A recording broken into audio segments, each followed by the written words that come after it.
Antonio. So tell Hello. us where you're from. I'm Spanish, but here representing the European Union. Cool. And when you say representing them, what does that mean? Are you representing them on everything, or is there a specific theme? Is there a specific track that you're representing? So the European Union is one of the permanent members of the G20 and therefore of the Y20 as well. In particular, what I'm doing here is representing the EU on topics of multilateral reform. So not just on any topic. We've got 6 delegates for that reason. Myself specifically, I'm working on multilateral reform and topics to do with that. Cool. So now if you had to simplify it for us, if you had to dumb it down a bit, what does that mean? Multilateral reforms. Okay, good question. Good question. This is for the youth. So Yeah. we're targeting 8-year-olds here. We're talking to 10-year-olds. You know, we want them to be a part of the conversation. So dumb it down, explain it to us in simple terms. Okay. What does it mean? Okay, so multilateralism, I guess, is a framework and approach to global policy making so that decisions are, at least as far as I understand it. Wow. It's very windy. This is a bit of a metaphor because multilateralism is facing many challenges, so that's the metaphor.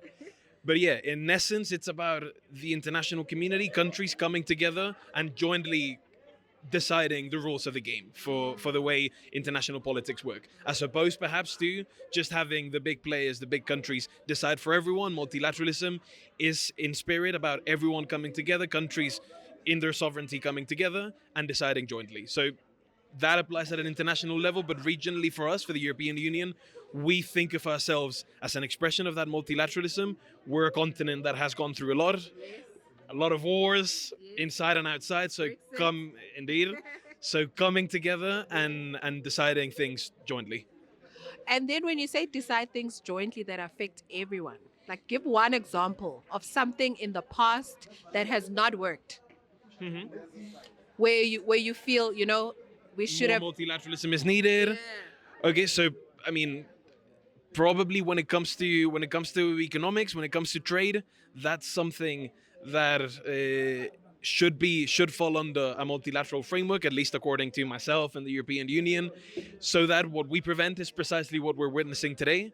Currently, big countries are putting tariffs, they're putting barriers to trade on their own, without coordinating, without following rules, these jointly agreed upon rules of the game. So, in my opinion, in the EU's opinion, that's where we need more multilateralism. We need the World Trade Organization reinforced so that trade and the rules of trade are something that we can jointly agree on. And where have you seen it work? Well, I think for the last decades, multilateralism has worked. The world, by and large, has been at its most peaceful, of course, with exceptions, but at its most peaceful given our very bloody history. So insofar as multilateralism has been, I think, reinforced, peace has become more widespread. So that's the danger we're facing. If multilateralism is diminished, if we move to a world that's a bit more anarchic, peace is also ultimately what's in danger. So. Sure. Okay, so you're saying as we're seeing more wars happening all over the world, it's starting to show that we need more multilateralism. Exactly. Okay. The fact that there's more wars coming up, I think, is a reflection of how multilateralism system has been undermined.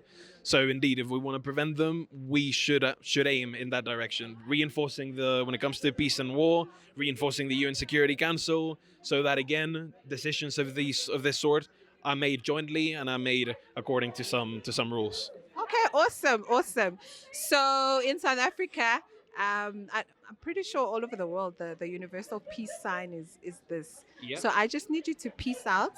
Of course. There we go. I Peace just need out. you to peace out. Thank you.